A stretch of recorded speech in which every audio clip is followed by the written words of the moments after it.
chapter 9.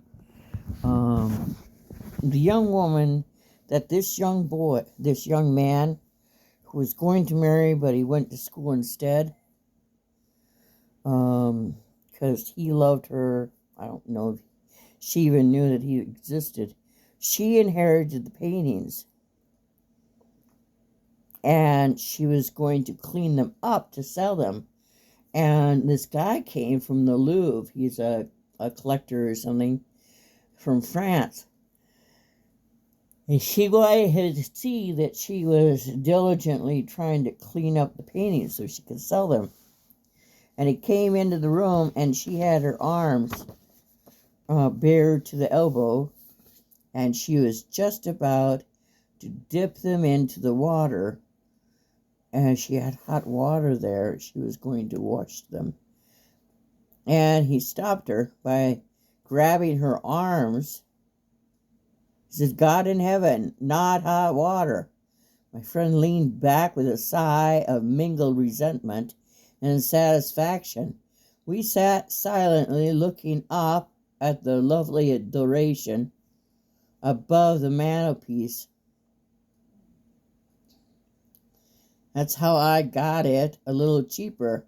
Most of the old varnish was gone for good. But luckily for her, it was the first picture she had attacked, and as for the others, you must see them. That's all I have to say. Wait, I've got a catalog somewhere about.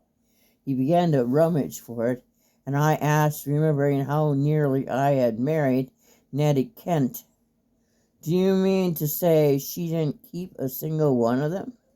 "Oh, yes, in the shape of pearls and Rolls Royces.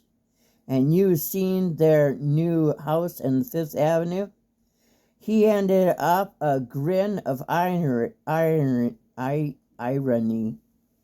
The best of the joke is that Jim was just thinking of divorcing her when the pictures were discovered.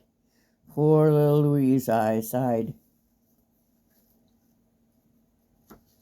See, I don't understand the end, but I want to look up the word decline, because if it was a disease, because so many people in this story seem to die of what they call the decline.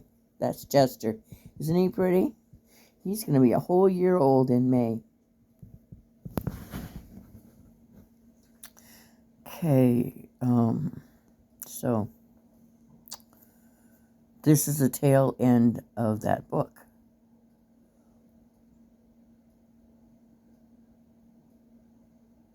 But I think I'm going to have to look up decline and put it in one of the descriptions.